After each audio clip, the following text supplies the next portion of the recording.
Debbie, you want to go for the I can. the last minute, please? Thank you. Hi everyone, my name is Debbie. I'm gonna go over last month's minutes. I'll just go over the major points. I did print it up if you wanna look at it in detail. So we had Deputy Inspector John O'Connell came with the NCOs and the Community Affairs officers, and he mentioned that burglary and breaking into cars continue, and again stressed online sales are not safe and we should be meeting people, you know, meet them in front of well-lighted areas. And he suggested the precinct corridor or hallway or something in front of the 109 precinct. And what else? Okay. Members concerned over dirt bikes and ATV in Rectangle Park, and car brakes with theft of catalytic converters on the rise. So basically that's what we talked about. And then we had Captain Rocco of the FDNY Fire Safety Unit, and it was a nice demonstration. He, you know, again, stressed fire emergencies and keys to planning escapes, and we talked about cooking safety, electrical safety, smoking safety, and it's always nice to hear those things, you know, as you know, to keep our own homes safe. Basically, he talked about safety in the home. Yeah, okay. Well, about the wiring, don't ignore your alarms, and I want to mention that he did mention free fire alarms and installation by the Red Cross, and it's 1877 Red Cross, and it accommodates the elderly, the hearing impaired, and the vision impaired. And then Jane Black came and made her announcements, and she's gonna make announcements again. And then we had Juliana Perez, who is a PS 29 PTA treasurer, and she did come up and kind of speak about the role of the PTA schools and how COVID has disrupted school and fundraising activities for the children, and that we offered as a civic to help, you know, to help the children. So, you know, we did invite the principal of PS 29, Principal Jill Leakey, but she wasn't able to make it tonight. So hopefully another meeting she'll be coming. And then we introduced our environmental chair, Eric Menjivar, and he's very well qualified. If you do want to see his resume, we have it. It's a good one. But he will be addressing the environmental concerns in the community. What he's told us is that to call him and he will investigate and keep you involved, and also involve the proper authorities. And yes, and that's it. All right, thank you. Jan's done such a great job, so it's not easy to put everything together and, you know, let us know. So I'm proud of you, by the way, for your hard work. So I'm going to invite now the police and community affairs officer with the NCOs. Please come on over. College Point really needs your support, by the way. You know, whatever happens every day. So please go ahead. Thank you for having us. Sergeant Crawford, I met some of you. The sergeant of the NCO program on my precinct. Here with me, you have Officer Bunch, Officer Tardy. They are steady sector officers on the 4 to 12 shift, and Sector Charlie. I'm not sure if everyone is aware, but our commanding officer, Deputy Inspector John McConnell is now in Midtown North Precinct. He's no longer with the 109. Captain Maselli, our executive officer, will be filling in for the time being, acting as commanding officer. Also, Officer Blavich, he is no longer with the NCO program. He went back to patrol. And his partner, Detective Cuervo, was unable to make it today due to his arrest that he made 2 days ago at College Point, 15th Avenue, where this individual was found in possession of 2 illegal firearms. He worked around the clock dealing with that. Real quick, does anyone have any questions, crime-related, quality of life related, that I can try my best to address? Obviously, that's the elephant in the room. That was, we know there's like 50 cops out there. If you just want to give them a back. Yeah, sure. So we received a 911 call on Tuesday around 6:30 p.m. of an individual carrying a firearm. When officers got to the scene of location, the witness did give a description of the vehicle. In close proximity, Detective Cuervo was able to ID this vehicle not too far on College Point and 15th, where it was parked. The individual was inside. He was obviously placed under arrest and was being found in possession of 2 illegal firearms. Great job by obviously all the officers who were on scene for that. This individual is still in custody and possibly is connected to another shooting in another state. So that's very, very, very outstanding job done by Detective Cuervo and the other officers.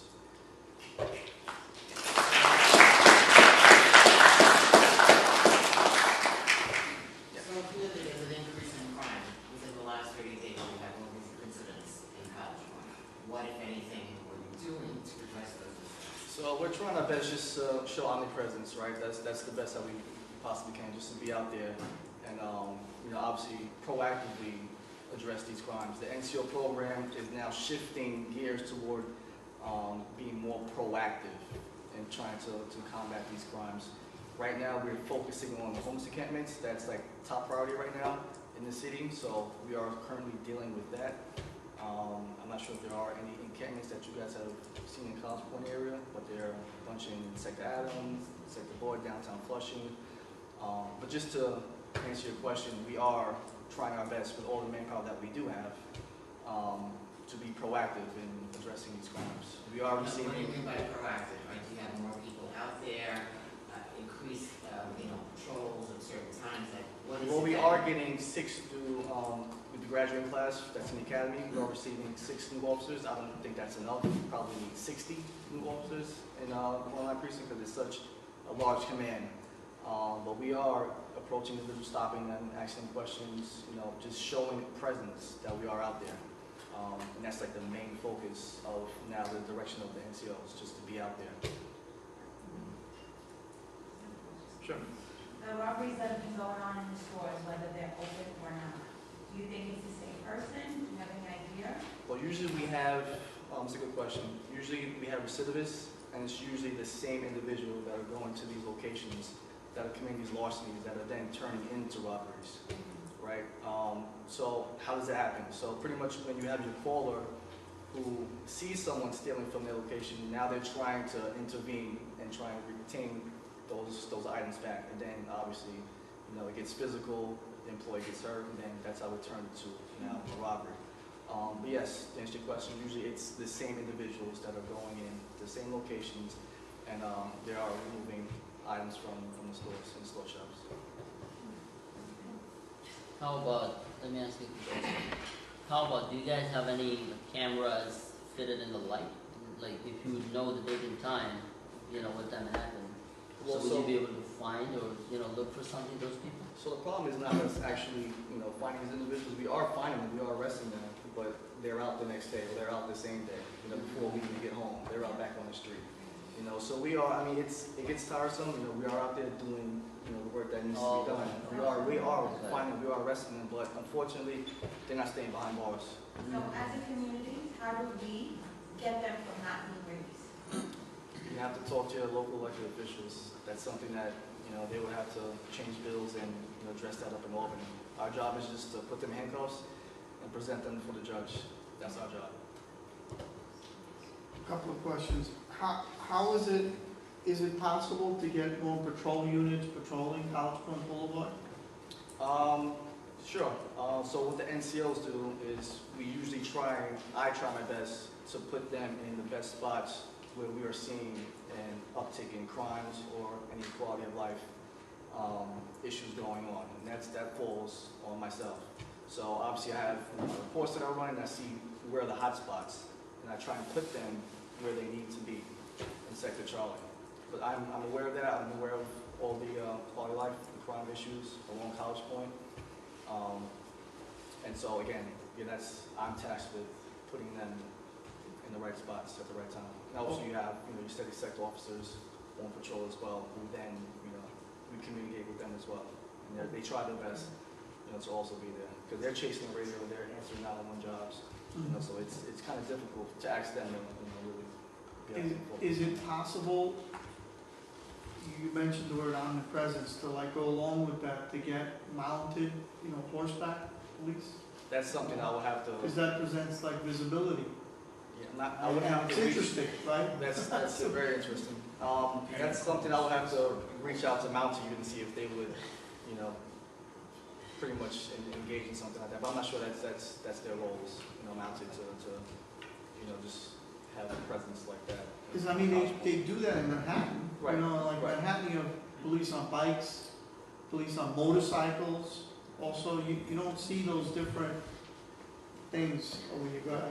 No, so I think, just to add on to what you're saying, Bob, and I know you said you're new to the law night, and listen, horses would be bring some character, right? That looks nice. I hear you. But we just want a damn cop to be seen. You know what I mean? That's definitely. And we've been saying that for 20 years. Horse, right? We just want a cop, and I know you guys are overtaxed, totally understaffed, and that's been going on for years, right? So it's not your fault, it's out of your control, right? But if we had just, and that's where, this isn't in your control either, the fact that we have the academy on the other side of College Point Boulevard, what we would like to see as part of the cadets training program, just have them walk around in a uniform on a lunch break as part of their training, right? Do a neighborhood patrol in the neighborhood where the academy is. Just seeing a presence of even a cadet uniform will make citizens feel safe on that boulevard and act as a deterrent. Hey, if I'm going to go rob the store, but wait a minute, there's all these cops just walking around, I'm going to think twice before doing that. Sure. And we got actually, you're chasing the radios, there's car accidents, there's things going on, so it's difficult just to have a cop, a beat cop or even a patrol car just, going back and forth. I get that. But that's, ultimately, we just want some type of visibility. Right. And again, we try our best to make do with the resources that we have, present to us that's given. What can we do? I don't know if there's anything, to assist you in trying to get an assigned, visible beat cop or patrol car that can be by the We would boulevard. probably have to reach out to CD7 and really ask them to provide them with more resources. Because again, this is probably the second largest precinct square mileage in New York City. We definitely need more cops, I believe, in one of my precinct. You guys say that, right? Oh, just a few. I live in the East End precinct, and I want to thank you guys for doing a phenomenal job. I think it's more important to have somebody drive around in a squad car than be on a horse. You can't move quickly on a horse. One of the things I believe is going on is that they're no longer taking people out of the precincts to go into the details in other parts of the city. I'm very happy to see that there's more of a presence that way. And I guess I used to work in corrections, so I have a clue about law enforcement. But the most important thing you can do as a resident is say hello to people. If somebody's on your block, if somebody's on my block, when I'm parking my car, when I come home at 6, 7 o'clock at night, I don't know who they are, I might just drive over to them and say, hi, how are you? Hey, having a nice day, can I help you? What's going on? Oh no, I'm just and that in itself is a major deterrent because it's letting them know that we have eyes and ears But you can't thrust everything on the police, and I think it's very unfair in any job for somebody to say, on your lunch break, go out and work. If any of you go, I don't know if anybody knows, there's Home Depot over here, it gets tremendous presence from parking lot people that use that facility that's over here. There's a lot of people that are off duty on their way home, that do spend money in this community here. And I'm very proud the city of New York chose to put that building here with us. And you don't have to see everybody that's on duty. And that's one of the things I'm glad that the mayor has brought back, is that you don't have to everybody say, oh, God, look at me. And once again, I want to thank you guys. A few times I've actually had to do business with your group. It's been very helpful down there. And thank you once again. Thank you. Thank you for coming. Thank you. On 20th Avenue, they had a murder scene a week and a half ago. What are you guys doing about that? I'm sorry, can you repeat yourself? They had a murder scene about a week and a half ago on the address of 1838 on 20th Avenue, off of 20th Avenue, when they had the kid overdose, and then they dragged the body from the back. Yeah, there were rumors around town, I don't know if the rumors were true stories, I don't know if it was a murder. I had heard a story that the kid OD'd and the family or whoever he was living with, because again, I heard story after story, just kind of threw him out on the sidewalk, dead. Maybe They're it selling turned drugs. They're selling drugs in the back. They sell That crack. little park on 20th Avenue, They do heroin. the little Right, park right. there. So to give you a little insight on that whole thing, without getting too far into the whole investigation, what's going on, at now, it's not considered a homicide. It's considered an overdose. No. Yeah. And what are they gonna do about it with those guys in the back? They So- sell it and they so still back there. That individual that actually passed away, his house is around the block from that Yeah, I location. know where it is. He's been having a lot of trouble with his family and whatnot, and so on and so forth, without getting into their family matters. They're regulars, we know them by name, they know us by name, we've dealt with them a lot. It's not criminal activity that you think is what's the cause of this, him passing away. Yes, he was out on the sidewalk, there's no denying that, and his death is still being investigated. And can't they seize the property there? Because, it's ridiculous. If they call it a squatter's lot, but since they had a murder scene there, that doesn't apply?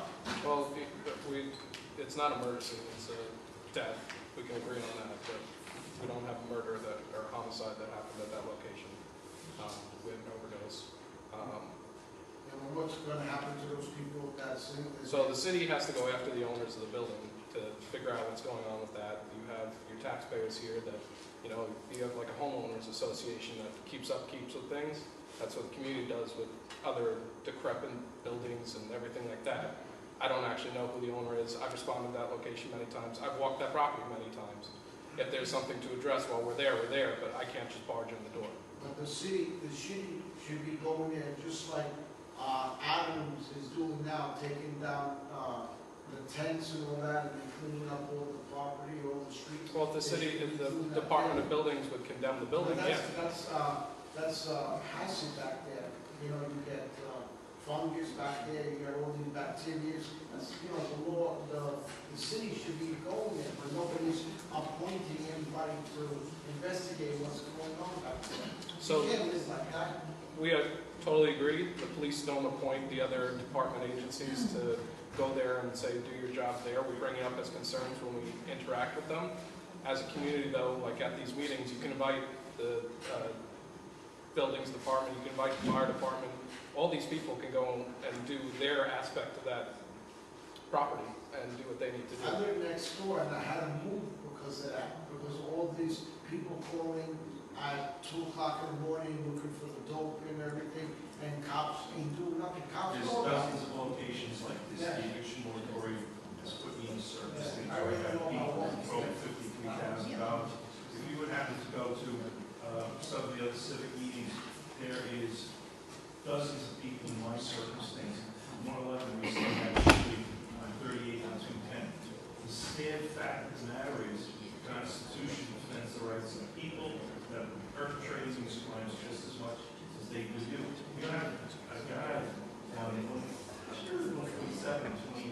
cut you guys off. I actually have another meeting to run to, so I'm gonna get going. All right, one more question, but we do appreciate their time, but if we have one We more. appreciate your time and everything you do. Clearly, we're supportive of the police. One thing you said to me was that, what you said to the group was, go to CB7 if you want more control.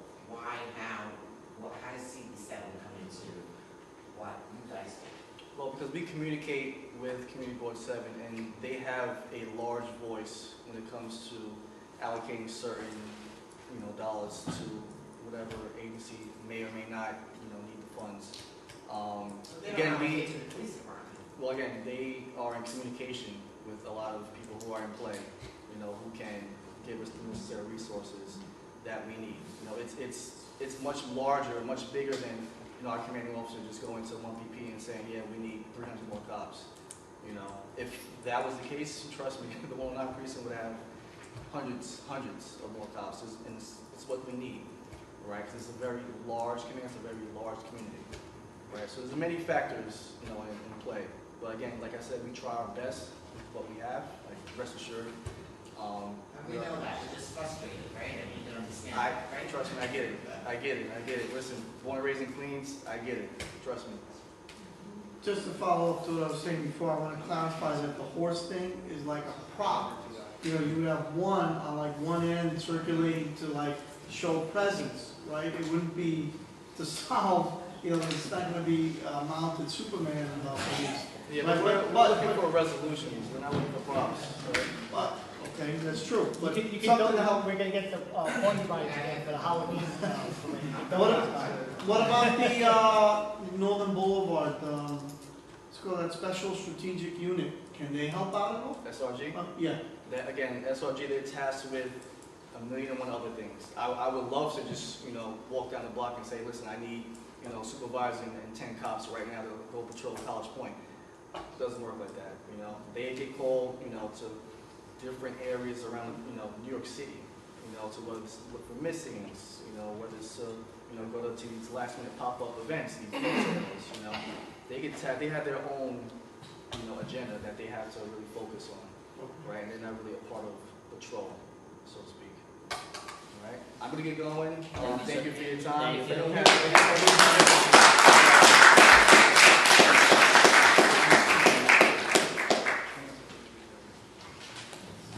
Thank you so much.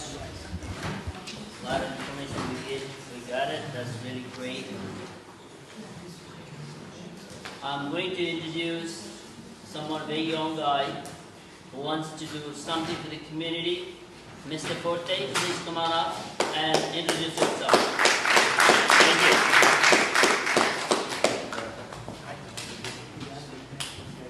I had no idea I was speaking, but I'm happy that I am. My name is Stefano Forte. I'm running for State Senate in District 16. Now, many of you may be asking yourselves, wait a minute, I'm not District 16, I'm District 11. Because of the redistricting here in Queens and throughout the state, the lines have been changed. So I don't know if John Lou is coming today. Is he going to be coming by? The flyer, I thought it said something about him coming. No, I don't, he probably had another. Okay, Anybody okay. here from the Don Lu office? Maybe not. Either way, he's currently the state senator for this area, but after redistricting, hopefully it will be me. But the plan is to have Toby Ann Stavitsky become the new senator over here. And how many of you have heard of Toby Ann Stavitsky? 1, 2, 3, 4. Well, she's been in office for 40 years. So a lot more of you should have heard of her, but that's her fault. But the reason why I'm running is because of exactly what you said in the back. And what's your name, ma'am? I'm sorry? Bonnet. Donette. The criminals are just getting out of jail and nobody is doing anything about it. So the police come out, and God bless you guys, you come out and you make arrests, and then the very same day they're just let out, back out on the street, right? That's criminal to the community, because it's the same people going out there every single day and committing the same crimes. So that's the number one reason why I'm running. Number two is to preserve our neighborhood, to make sure that our neighborhood stays zoned for single-family zoning. And number three, to make sure that our children are getting quality education, that we keep the SHSAT, that we keep merit-based education, and that we bring up the quality of education within our neighborhoods. So I'm thankful for this opportunity to speak. I'm thankful for coming over here to speak to you guys. This community voted for a change in the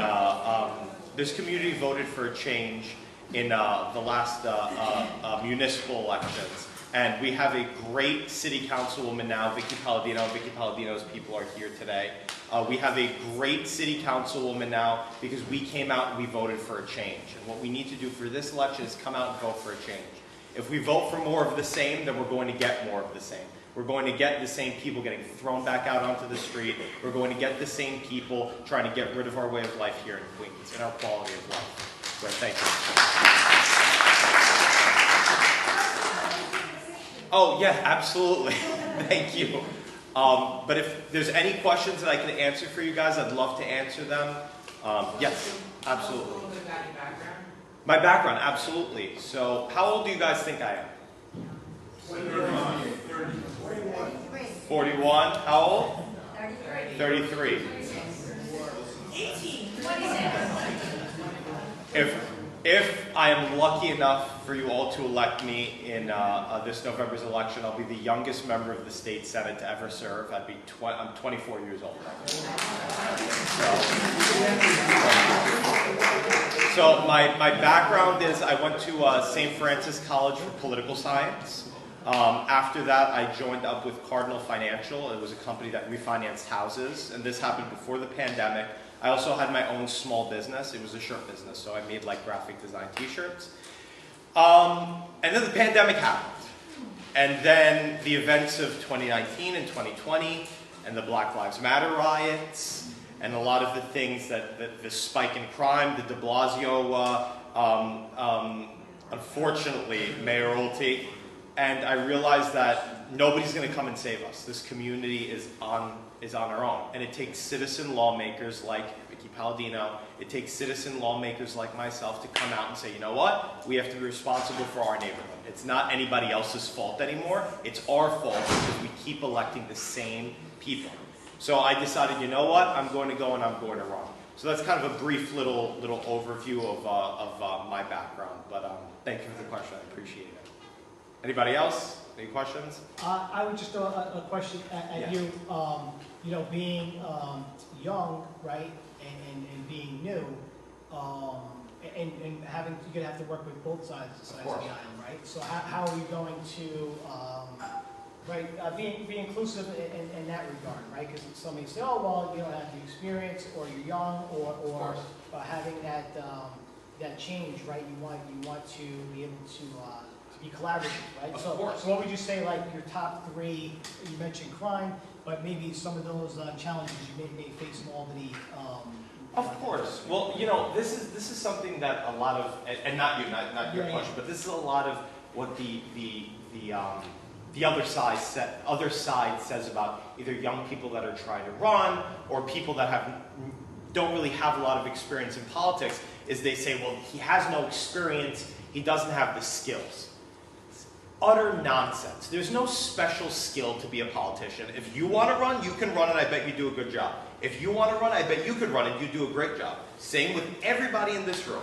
Don't believe that there's some special skill that makes you a politician.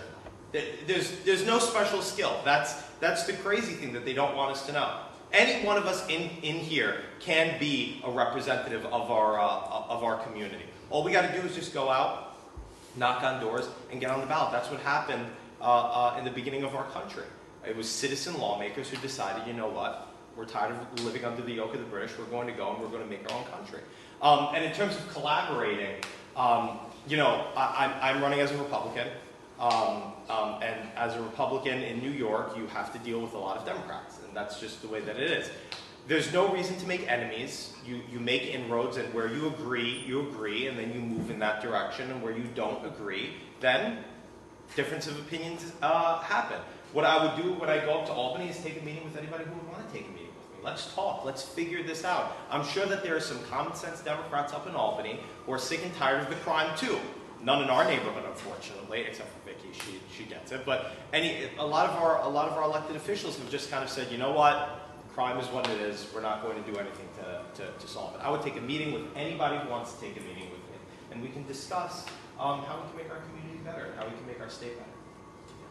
Guys, he's here. He probably knocked on your door already. Please ask Yeah, him but questions. if you are a registered Republican, you've probably had your door knocked on by one of my guys to get on the ballot. But yes, absolutely. I just want to say I met you up the street when you were taking pictures on the corner.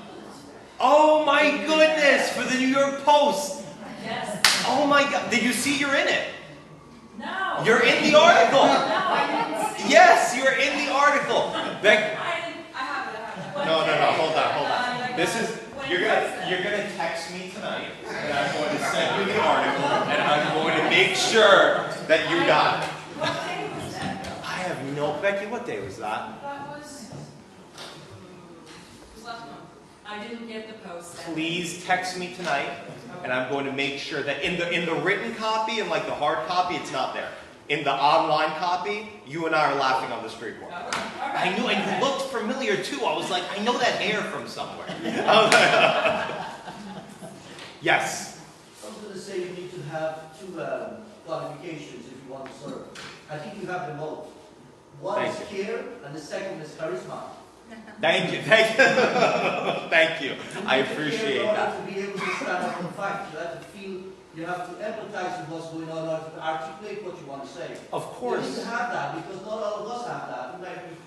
You might be intimidated by the people when they want to engage, but you have to be able to stand up and engage, and to make your point, and stand up even if you're losing, and still stand up. Of course, and especially, and I like that you said that there needs to be fight, there needs to be a little bit of dog in the people that are representing you. There needs to be a little bit of that, that fight in them. And the sad thing is, this community, the College Point community, has been largely forgotten. It's just like, we're going to make pretend like you don't get a flat tire every time you drive on the roads. We're going to make pretend like there isn't gang violence going on in College Point. We're just going to make pretend. And if we close our eyes hard enough and say la la la la la, then the problems will go away. And that's what the politicians in Albany expect. That we're all going to have the wool over our eyes and go and vote for the same old, BS that we've had for years. And this community is wising up, and this community is saying, you know what, we don't want that anymore. We actually want somebody who's going to come out and fight for this community. Your politicians in Albany should not be nice. They should not be nice. Each one of you in here has needs, right? A politician, what they really are, is they're a server. They're a servant. Being a politician, being an elected representative is a lot like being a waiter. You want to make sure that your food is there on time, and your community is well served. It's kind of the same thing. So we need people who are going to fight for this community. It's a beautiful community. Me and Becky were in the car on the way over here, and we're saying to ourselves, why? This is waterfront property. This is waterfront property. And yet, there's garbage all over the place. There's crime all over the place. And we're not going to have it anymore. We're not going to have it. So, anybody else? Any other questions? Let me ask you one question. All the leaders, right? When the election comes, they go around and meet the people, greet the people. Of course. So what is your commitment? Let's say if you win or you lose, what's your commitment or what's your promise to the people? Well, I'll start with if, and I don't believe I will. If I lose, I believe that I'm going to continue to be coming to these meetings. I'm going to continue to make sure that I have it, write it down, make sure that I stay true to it. That I continue to come to these meetings, that I continue to make sure that my community is well taken care of. I started a group called the American Conservation Coalition before I started running. It was a group that goes around and cleans parks. And some of you know me in here for the work that I did over, I'm forgetting the name of the park right now, but we're... Yeah, the parking lot, we cleaned up the parking lot, we cleaned up the park, we made sure that it was sparkling by the time we left because we wanted to make sure that people knew that somebody was caring about this community. So I'm going to continue to do that. I'm going to continue to come out here, clean the parks, come to these meetings. I've come to a lot of them so far. And when I win, hopefully, that same commitment stays true. This is something that I want to do with this community especially is I want to start within my state Senate office a cleanup corps. And it's for people who need, you like that. It's for people who need, for kids who need volunteer hours to come out and to clean up their community. Let's bring a couple of people into College Point so they can clean up the parks, so they can clean up the streets. That's a commitment that I can make right now. And another commitment is I will always have somebody in one of these meetings. I will always have somebody in one of these meetings to make sure we hear what the officers have to say and we hear what the community needs. But you should point out, this is not your first rodeo. There's a lot of fighting. Yeah. You've lost 2 elections. And you're Yes. still in the game. Yes. And you're on the table. Yeah, So- not me personally. Right. Me, No. I've worked for candidates. Right. You are in the game. It's Yeah. not like you just shut up and said, hey, we're going to do this today. Yeah. And, but you've been in the game for, it's like about 45 years now? No, a year. No. You worked in. Oh, yeah, two. Right, Yes, so you got yes. 2 elections that you've Yes. actually been working on. Yes. So it's like, this isn't like a new game. You're polishing yourself. Yeah, I've worked for a couple of candidates after, and then I decided I'm going to jump in myself because it's, you know, I realized very quickly that, wow, working for candidates and being the candidate are 2 very different things. Anything else? Thank you for giving me your time. I really Thank appreciate you. it.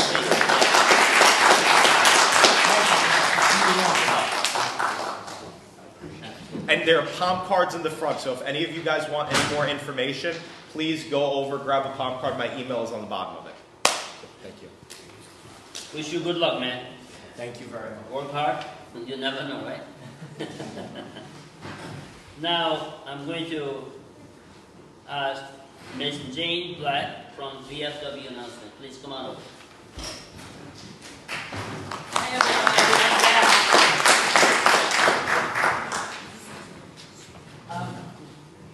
As was mentioned in the minutes of the meeting, I was here last meeting, and I'm promoting the Lifeline screening event that will take place at the VFW, right up the block, that way. It'll be on Thursday, April 14th. You have to call for an appointment. The Lifeline screening event, it is a preventative screening. And what they do is they do a carotid artery test, they do they check for peripheral arterial disease, abdominal aortic aneurysm, atrial fibrillation, and the osteoporosis risk. These are like 5 tests. It does cost $139 a person. Again, you do have to call for an appointment. If you are interested, there are some flyers on the tables and chairs and that. I've gotten several different phone numbers, 3 different phone numbers so far that you can call for this test or whatever. It is preventative. It's preventative. It's not covered by your insurance, but a lot of people may not be showing symptoms, but have a disease, and this screening will pick up this disease. Whatever disease the tests show. You'll get the results, then you take them to your doctors. So if you know anybody, family, friends, whoever, who could benefit from this type of screening, please call for an appointment. Okay. The other thing I just want to mention very quickly is that the Memorial Day Parade is coming up. May 29th, Sunday, May 29th. College Point will be marching.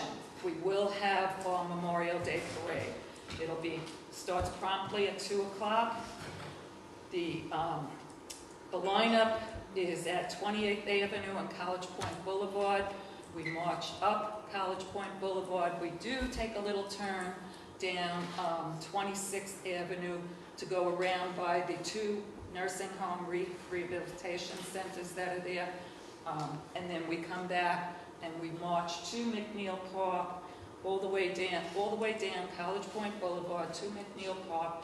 There'll be a reviewing stand. There will be some ceremony after the parade. We do have the Navy, Marines, and Coast Guard, we expect, from the Fleet Week ships coming in. They are expected to march in the parade, and the VFW will be hosting them for food and beverage before and after the parade. okay? Anybody who's interested, just mark your calendar. You can line the streets to watch the parade. If you're with any particular group or organization, you can sign up to march in the parade, okay? Yes? I have a question. Who's in charge of the DACA parade? Is there a committee? There is a parade committee. The reason I'm asking is I was wondering, wouldn't it be a good idea to ask the schools? Like, we have elementary schools, it would be nice to have the kids marching the parades. Okay. I mean, I don't know how that works, but each year as I'm watching the parade, I see, we really don't have much of a community base. Okay. We do have a parade committee. There's a group of us. I am a part of the parade committee. But you can contact me, or you can contact, I don't have the phone numbers of all the parade committee members at this point, but you can contact me through the VFW, and just let me know. Leave a message. VFW phone number is 718-762-8886. Okay? And we can get your contact info too at the end of the meeting, and we'll follow up with you. Within the community, the parade committee is mailing out letters requesting donations and also giving information about signing up for marching in the parade. So as a community, should be getting it. If anybody has not received these notices or whatever, I mean, we need to know that too, because as far as I know, the whole entire community should be getting a letter, okay? Has anybody gotten any letter at all from, I mean, sometimes you might think it's junk mail coming into your mailbox or whatever, but it does say College Point Citizens for Memorial Day Parade Committee. It's a long name, but, all right. That's very interesting to know. James, I got it. You got it? Okay. So it's being mailed out. All right, so one person's got it. So yeah, one more question. Is someone on that committee responsible for calling the schools and the local organizations to get them involved? Do you know? The football team, the hockey team, I think the flyer me up. You should let the kids know. So they traditionally, the Little League, I'm sorry, they march in the parade before, and they used to have their own separate parade. But you're absolutely right, and we're glad that you're here. And, Jane and we all want to be involved. And we need the schools to be involved, so. Do you know when they meet the next meeting? The next meeting for the parade committee is next Wednesday, the 13th of April. And the meetings are held up at the ambulance corps. So, like I said, you can get in touch with me, give me, or, here too, give me your name, or anybody you know who wants to march, any organization or group who wants to march. If you haven't gotten any notice in the mail, let me know. Or, give me a call, I'll give that number She again. has some questions. Yes. Political campaigns more? Yep, so you could be, traditionally when elected officials or candidates are there, they're with the civic, but typically you don't see like the palm cards or that, Okay. but you, No campaigning during the parade. Absolutely no campaigning. No problem. And the parade is set up in like certain divisions. Okay. The first division is our veterans and military. Got it. And well, especially with the Fleet Week. Yeah. Fleet Week is not from around here, so no campaigning, Got no breaking ranks, splitting, like jumping in the lines. Got We've it. had that before. We have had that before with certain political individuals. So, okay.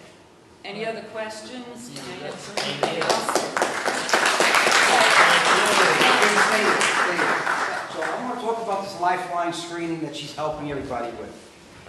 I can guarantee you, if everybody in here took the test 2 or 3 of you will be going to your doctors next week.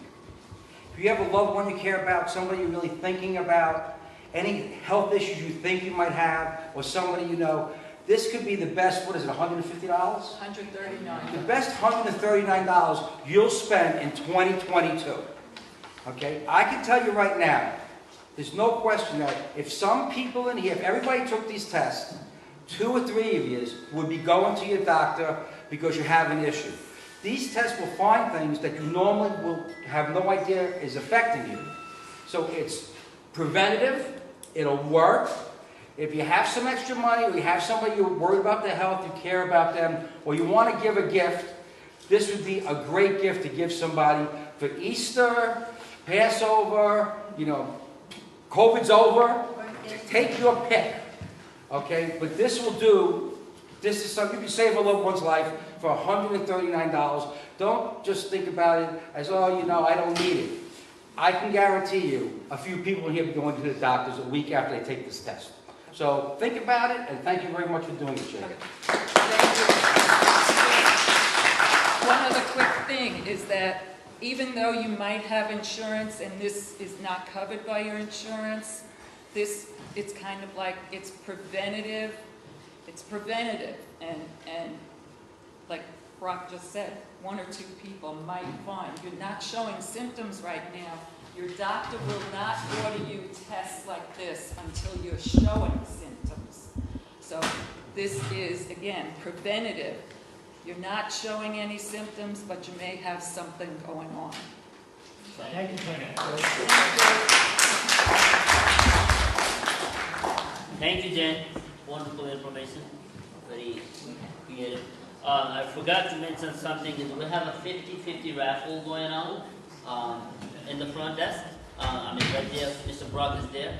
Please do not forget to get your, let's try your luck. All right? And second, it is our honor to welcome our neighbor civic group. It's called the Whitestone Civic Group. Mr. Tom and Vicky, please come on over and introduce yourself. Let's give a big round of applause for them. And it is our honor to welcome you here.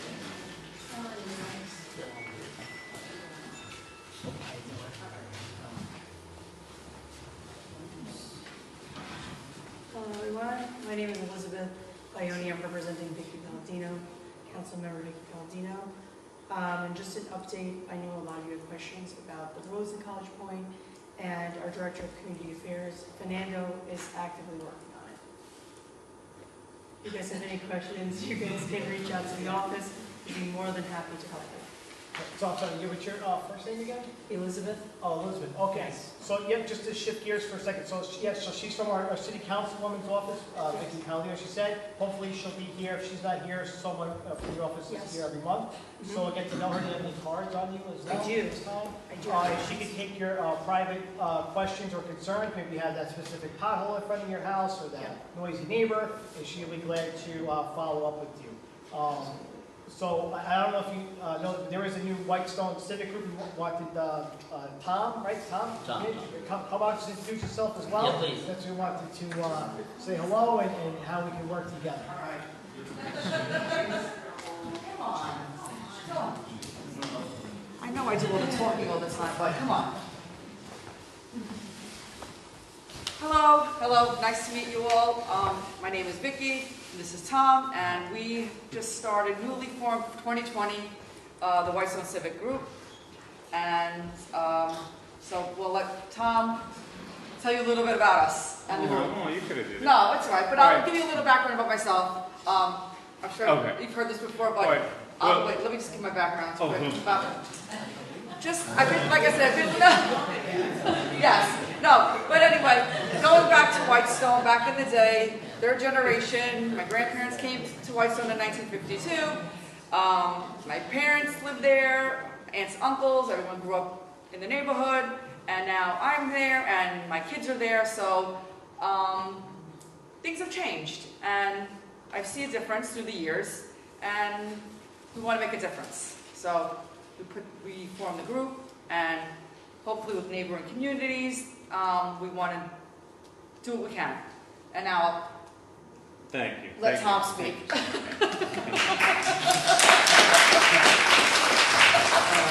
I'm not much of a public speaker, I'm more of a doer.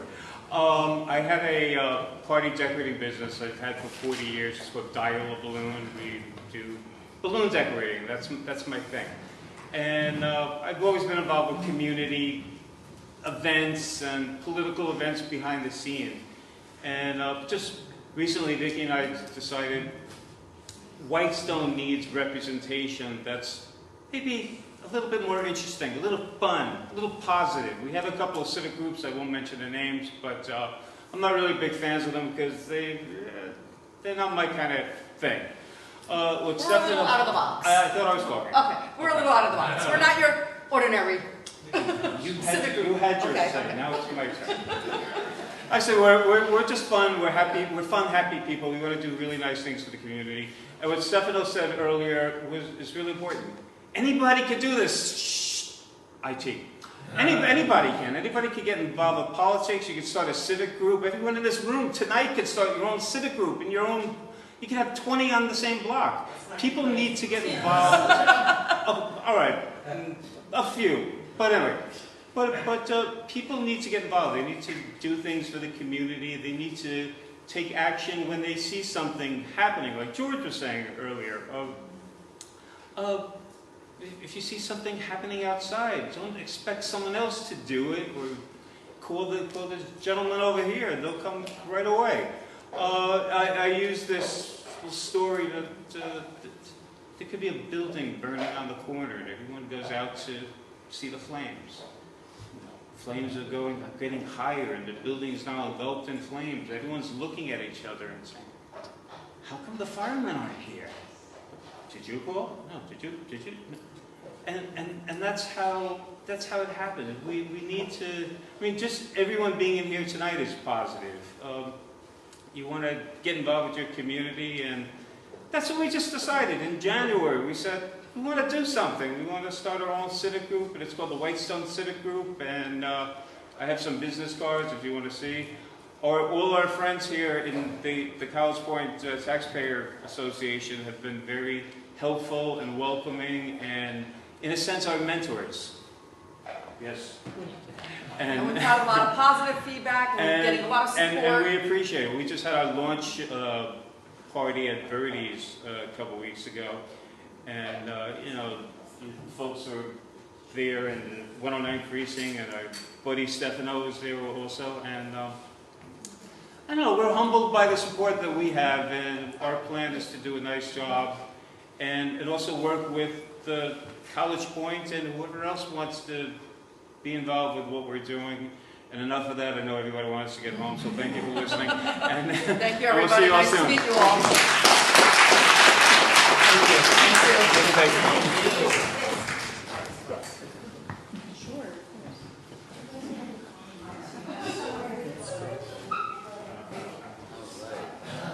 If you guys want to talk to her about anything, any issue, you can talk to us. This one, Vicki Ballard in the office, sitting on the middle. I had a question about something else. What? I had a question about something else, but I'm not sure. Okay, maybe she can, yeah, go ahead. Maybe she can answer. Yes, Yeah, I know. I'm about to close. Now we have a representative from Assembly Member Daniel Rosenthal's office. Please come on over. Hey.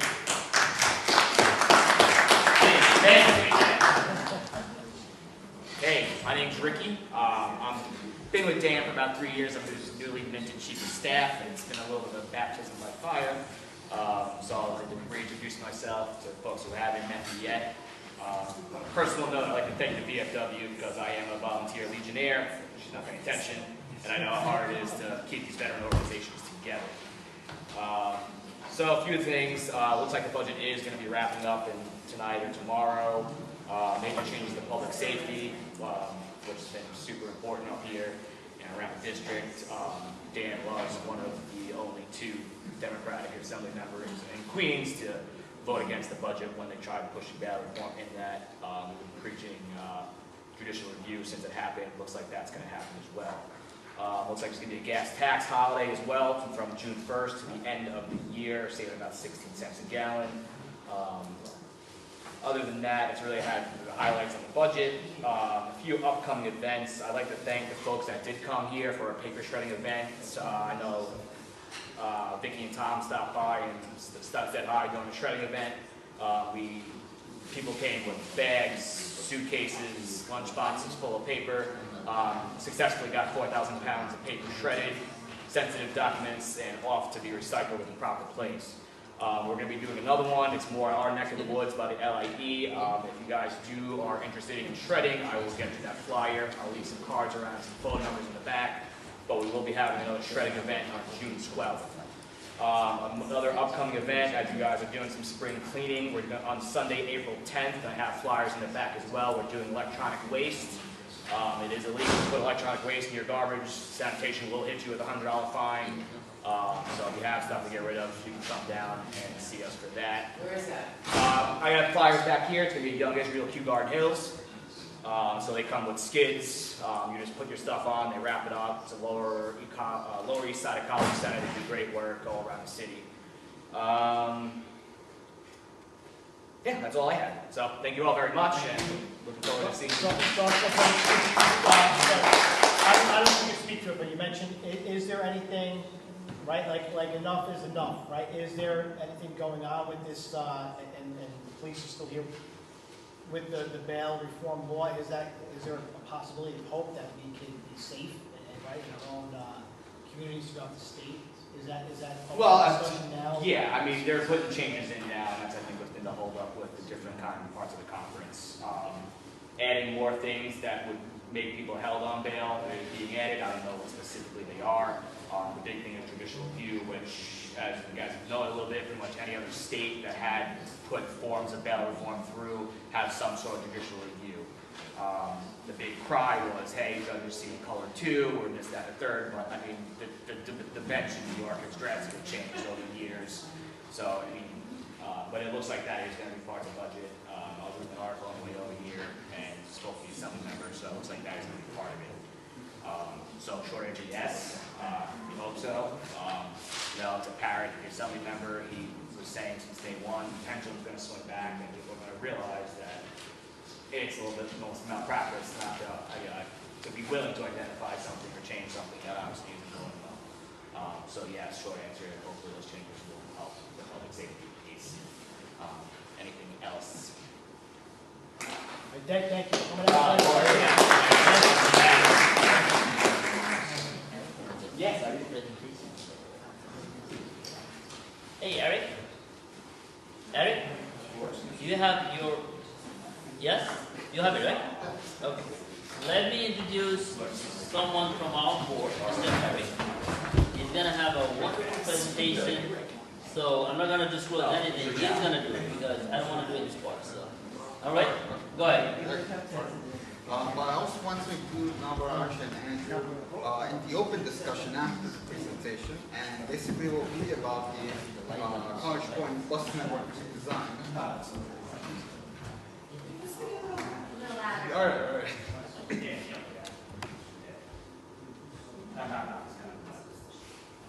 We'll have to remove the cover. Of the,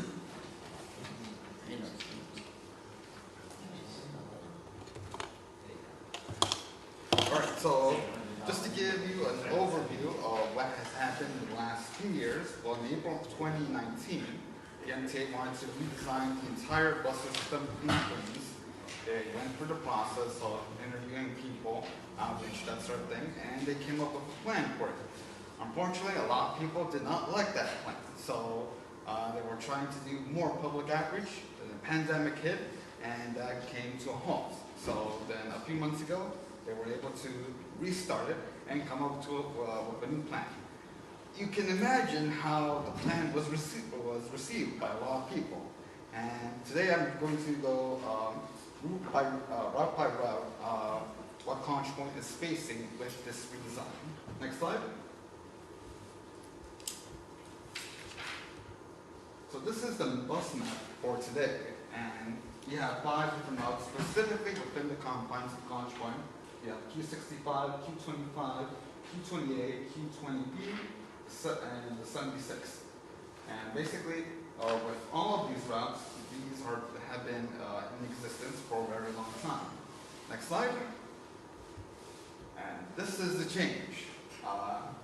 Not only with the routes, but also with the numbers itself. So Q65 will no longer be servicing in that area. Instead, it will be the Q27.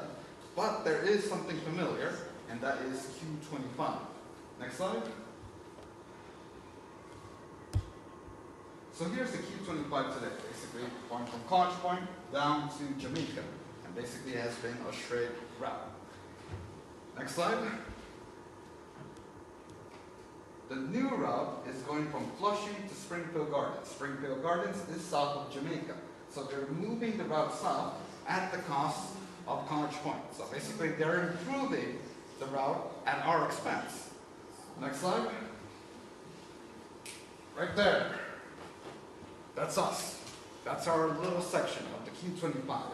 Everything else has been discontinued and it will be serviced by the Q17. Basically, it will be only 2 stops that we'll see in College Point, and that would be near Linden Place and 20th Avenue and Whitestone Expressway. 2 stops for the Q25 in College Point. Next slide. Q76. Well, not much has changed for us with the Q76. In fact, it will probably be the only route that will go to 20th Avenue, and essentially the only discontinued area would be in Whitestone. But besides that, there hasn't been any significant change with the College Point section of the Q76. Next slide. Now here's the Q17, and now the Q17 will have the same route as the Q25, and will be going from College Point to Fresh Meadows instead of Jamaica. Next slide. So here's the Q17 College Point, and essentially the biggest change is they will not be doing the route at 127th Street. Basically, you see at 127th Street, they're doing a lot of stops over there. That is being removed, and essentially they'll do a little loop at 20th Avenue, and they will go straight down towards Linden Place. And that is the only, that is the major change with the Q17, or what we can call the new Q25. Next slide. Next is the Q27, or formerly known as the Q65. It's going from College Point to Oakland Gardens, that is close to Ali Pond Environmental Center. And essentially, the route is basically the same for College Point. In downtown Flushing, that is going to change at Sanford Avenue, and will be going east instead of south to Jamaica. Next slide.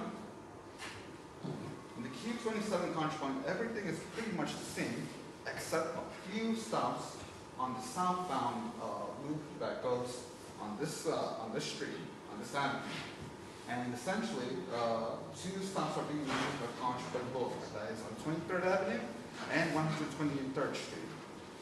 Next slide.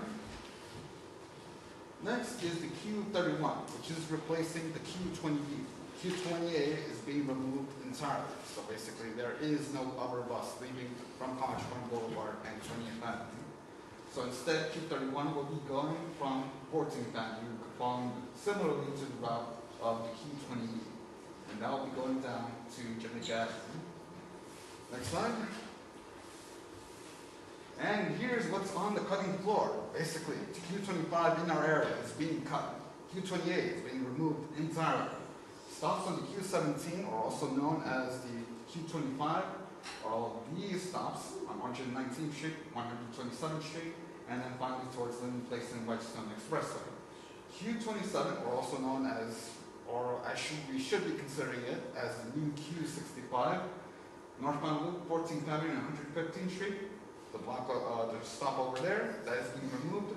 Southbound loop is 110th Street, 15th Avenue, and 112 and 118th Street. And as I mentioned, the 25th Road and 123rd Street. So, what is the reasoning behind any of this? The reasoning is to basically increase stop spacing as a whole. So basically in Queens, our average distance between different stops is around 900 feet. Apparently, they want to increase that, basically less stops in order to make the route more straight and to essentially remove anything considered unnecessary. And basically, for these 5 routes, the average of increase is 450.8 feet. So basically, they're trying to make it more efficient at the cost of our convenience and also safety. As someone who lives near Conch Point Boulevard, near the Q65 route, I'm lucky enough to have that 23rd Avenue is not being removed. But I do know that for 25th Road and 123rd Street, those are residential areas.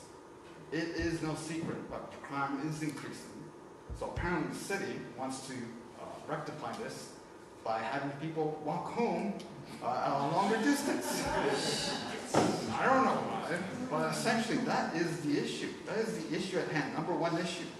Safety of passengers who are basically leaving their bus stop to go to their home are now, on average, going to have to walk a little bit farther away from the bus stop. And that is basically, I don't know how else to say it, but insane. And essentially, this is the MTA's plan. And they're going to use the same argument. It's not the final plan, it's a draft plan, it's a draft plan. But the fact that this is just a draft should be disappointing, considering us as residents losing 2 major routes, or basically Q25 being cut off from Conch Point, and to have a lot of stops being removed. I have grown up using the Q28 just to go from Conch Point Boulevard to Flushing through 20th Avenue. That is being removed. And not to consider not only leaving out high school students, basically going to school to Jamaica. So if a student lives in Conch Point Boulevard and needs to go to high school in Jamaica, they just have to take the Q65. But now that the Q65 is being replaced with the Q27, that means they'll have to make a transfer in Main Street to the Q65, which is now starting in Flushing. And apparently, they say this is going to decrease congestion. No, it's not. This is just going to increase problems as they are. And they'll use different stories about different people in southern Queens and other areas. And that may be beneficial to them, especially crosstown buses. But for residents like us, this is a huge disadvantage. Next slide. So what can you do specifically? 2 things. MTA is going to hold public workshops for different community boards. For Community Board 7, so it'll be Tuesday, May 10th at 6:30 p.m. At the front, at Brock's desk, basically there'll be a QR code for you to scan in, and that will lead you to the link for the Zoom meeting. We'll also be posting this on Facebook. And also you can submit your own comment. Basically say who you are, where do you live, how do you commute, how is this being impacted by your commute, specifically how negative the impact is going to be, and essentially bring that forward to the MTA. You have to be vocal about this. You have to use the written and spoken word in order to fight this, and to make sure that the MTA should not be changing or trying to improve the bus system at our expense. Because as Stefano said, this is a forgotten community, especially towards the MTA. So we have to show that essentially we cannot be forgotten, or basically we cannot be negatively impacted by supposed progress. So right now I want to just field comments from you of how these routes are impacting your daily commutes. Yes? So the Q28 is the only one that runs on Saturdays. So when they take that away, do you know what run it off as part of the 20s? No, the in terms of numbers, the only one that's using, the only route by the 20s is the Q31, and that only goes on 14th Avenue. There is no longer going to be a bus on 20th Avenue on the entire route in College Point. Well, I had something there.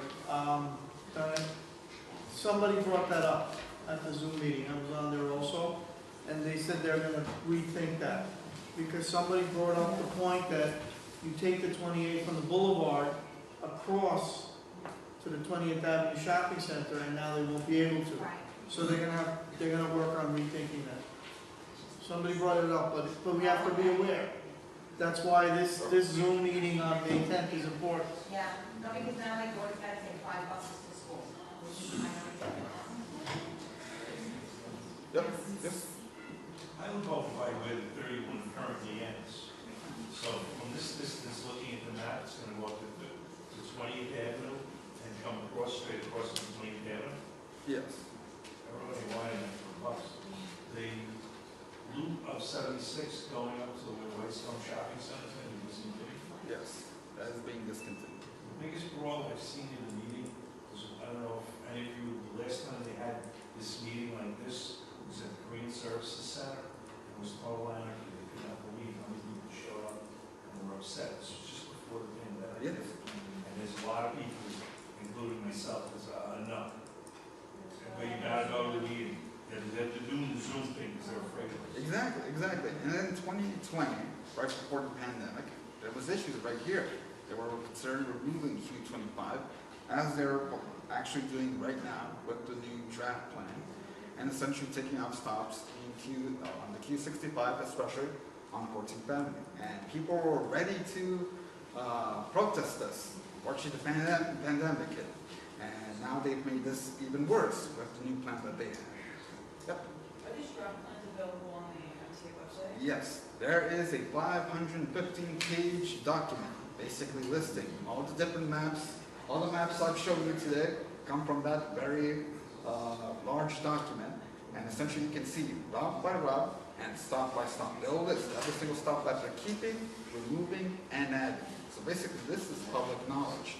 People should be able to look up their own routes and being able to see what they are, what stops are being impacted. Yes? This isn't a question about the routes, I just wanted to ask you a question. You went through 500 pages to bring this to us today. No, I didn't went through 500 pages. I basically just read the intro and just looked up. Well, what routes are here? Basically, there are 5 routes. No, still, God bless that.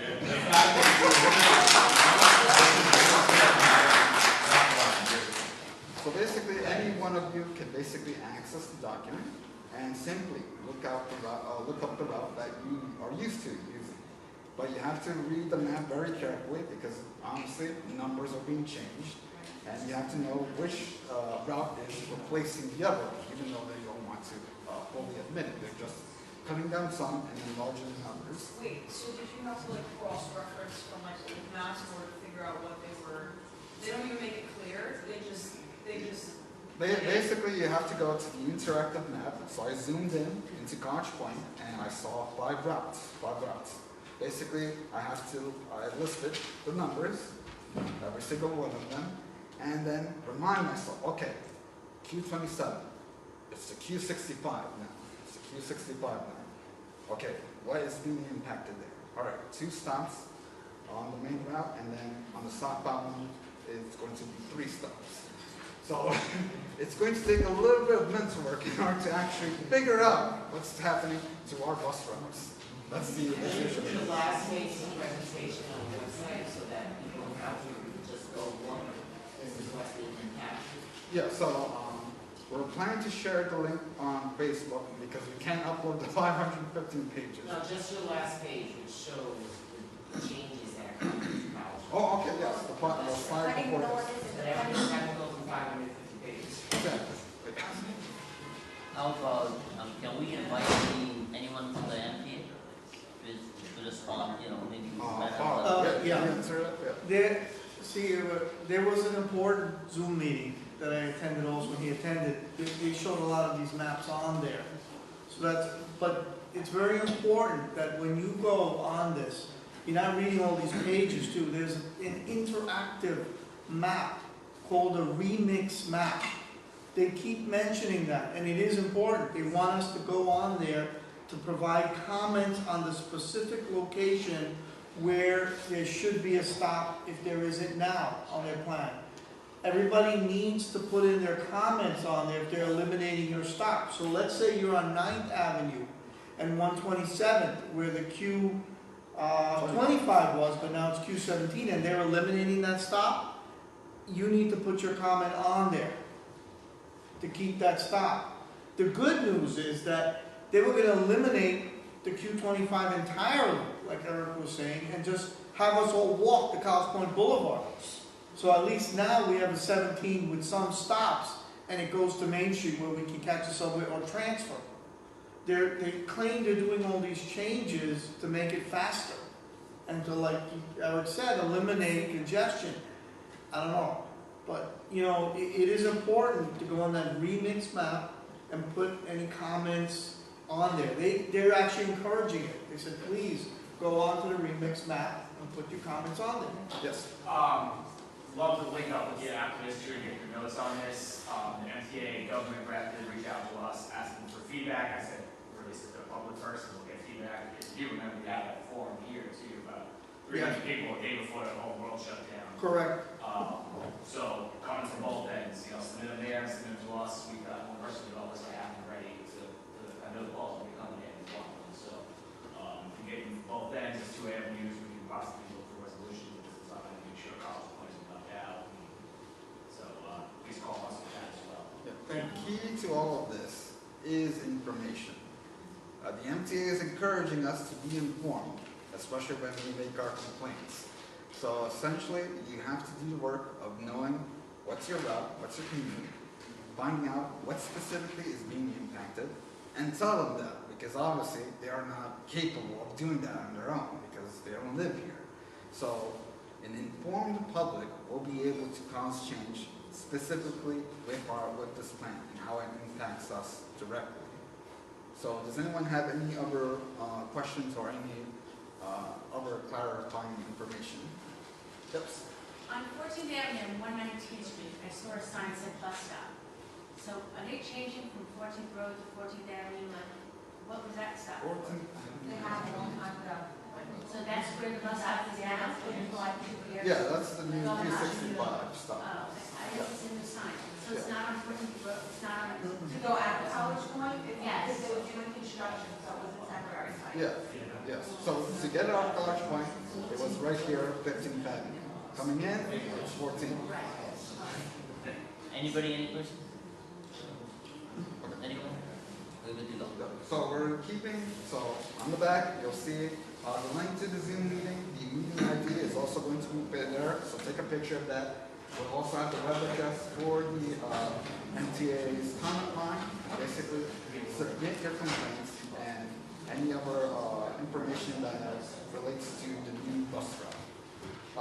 Before you let me go, I have to do my first job officially, of environmental co-chair. So here are a few environmental updates. The Waterfront Alliance, which is an organization that is invested in improving waterfront communities, such as ours, is interested in this area, specifically a place called Big Rock Beach. For those of you who don't know, that is at the corner of 28th Avenue and 120th Street. We had several veterans construct a set of stairs to basically go down and explore the beach.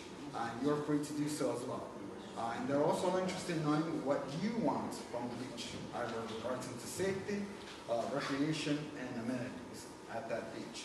So we have a survey link for the Waterfront Alliance. That is also in the back. There's a QR code, or you can take a picture of the web address in which to access that. Second, we're going to have the Earth Day celebration here at Poppenhusen, and that will be on April 23rd.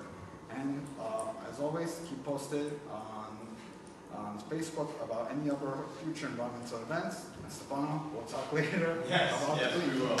But especially, just keep in mind, vigilance is key. Keep your eyes and ears open in the community, and let me know of any environmental concerns that you may have. There we go. Thank you. Let's give you a big round of applause. Thank you, Eric. Our next meeting, and it's going to be May 5th, Thursday, 7 p.m. So we invite you all. So now the time for 50-50 drawing. So, Rob, you ready? All right. Let's pick it up. Okay, and that's it. Here we go. Yours.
thank everybody for coming tonight. Thank you. The weather was very bad. I hope you guys got some. Yes, absolutely.